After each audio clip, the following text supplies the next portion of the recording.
Once you start thinking about your garden in layers, instead of just flat space, you can fit a lot more into a single bed. So I want to show you 4 setups I'm using right now, and how each one is designed to use space a little differently. Right here is an example of how I'm layering different structures to really maximize the space in the garden. If you look closely, we'll start at the top layer. The top layer is done with an arch trellis, where both sides of that arch trellis are in the raised bed. Both sides have 3 cucumber plants planted on them, and they're climbing up nicely on both sides. They'll meet right up at the top in the middle, and I'm already seeing cucumbers producing. We can call this layer the top layer or the canopy layer. And I don't necessarily want to focus on which plants I chose right now, but I want you to start thinking about the different layers and how you might incorporate them with different plants as the seasons change through the year. Now looking below into our second layer, this is where I've incorporated a vertical trellis called an obelisk trellis. You can barely see it because the sugar snap peas are so full and densely packed on there. Sugar snap peas are one of those crops that really like to be planted in crowds, so you can really maximize how many you plant here and how many sugar snap peas you get in a small space. Another example of a crop you could put on an obelisk trellis is a cucumber or even a pole bean. The one thing to watch out for when layering structures like this is making sure that you have enough space between the two. I could have chosen a taller obelisk or even a DIY teepee trellis beneath the arch and tried to close that gap a little bit, but for sugar snap peas, the obelisk was just fine. Now there's a third layer that we all know about, and that's the soil surface layer at the very bottom. That's where I plant things like nasturtium, marigolds. Right now I have bok choy, and I just harvested a Napa cabbage that was tucked back here.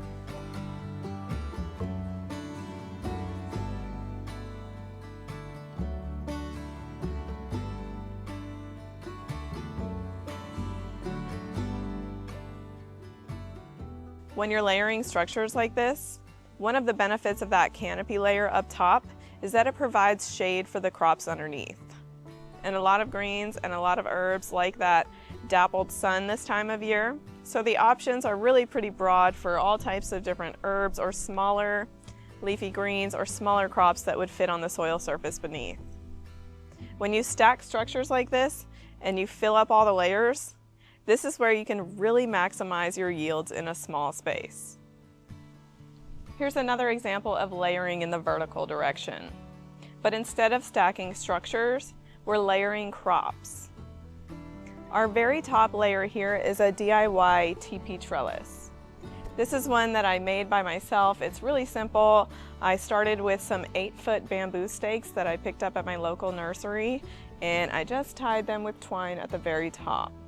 I tried to maximize how many I could fit in here because pole beans are another one of those crops that loves to be planted densely, and you can really increase your yields by doing it that way. So I stacked here 7 different bamboo stakes, making sure I maintained an opening right here in the front. And that opening is key because I put an understory crop right here underneath. That crop is an eggplant, and it could have been a pepper. Both eggplants and peppers can do okay in dappled sun underneath something like a teepee trellis. The eggplant also needs a little bit of support, so I added 1 small bamboo stake to help support it upright. And down at the very bottom layer, the soil layer again, we have marigolds, and I think you can see some arugula over here as well, and even cilantro tucked back there. This crop layering technique could be a really good way to provide some shade when you don't have any shade. This is a full sun spot, so it gets that full sun intensity, and I normally wouldn't be able to plant something like a cilantro in April right there. But because it's shaded by the crops growing above it, the cilantro is doing just fine. The plants aren't producing just yet, but when they are, I'll be able to reach in here and harvest the pole beans, and then I'll be able to reach in the front and harvest any eggplants that are ready, and I can reach in there and harvest some of the greens or the herbs that are on that soil layer. This particular setup is extremely affordable and DIY friendly. These bamboo stakes, they're 8 foot tall. I picked up 7 of them at my local nursery and they were $3 a piece. So that's a big trellis for only $21. And then beneath it, I just used 1 bamboo stake. I don't know how much it was for 1 bamboo stake, but they normally come in a small pack of like 15 to 20. And so it's really a pretty affordable plant support. The third way I'm really maximizing the use of my bed space this season is by using the end of the bed. Now you can see the way that I have constructed this arch trellis. One side of the arch is on the far side of the raised bed, and the squash is growing up that side. Squash vines do grow very long, some of them up to like 20 feet. So we'll see, it'll probably get at least to the middle, maybe a little bit more than that. And if you're worried about supporting something like the butternut squash that's going to grow from these squash plants, you can always add something like a melon net and support the plant and tie it to the arch so that you don't risk breaking that vine. And the advantage here of growing it this way is that I'll still be able to access it. I mean, I might need a step stool because it's tall, but I'll still be able to access it. And down here, I still have all of this room for flowers, herbs. Here's a pepper plant in a tomato cage, and here are a ton of carrots. So we're getting that canopy layer, and we're still getting so many crops underneath on that soil layer. And again, depending on how you orient your arch trellis, this could provide some shade in the afternoons for some of those crops at the soil level.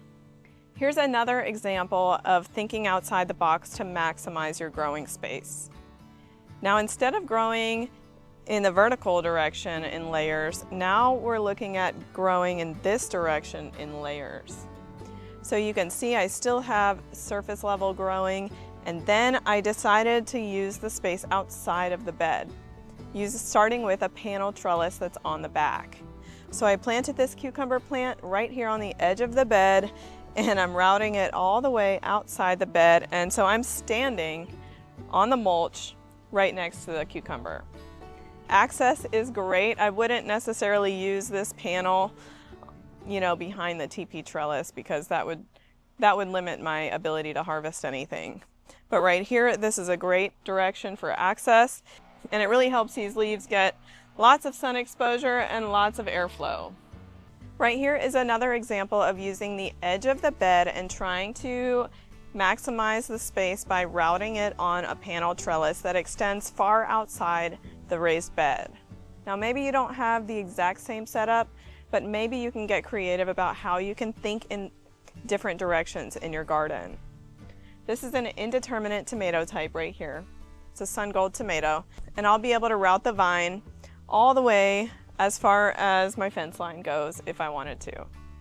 So I encourage you to think about some of these concepts and see how you might be able to maximize your growing space in your garden. This is how you're really going to maximize your yields in a small space. Don't forget to think about multiple directions, layering vertically and even layering in the other direction, the horizontal direction. Thanks for watching, guys, and I'll see you next time.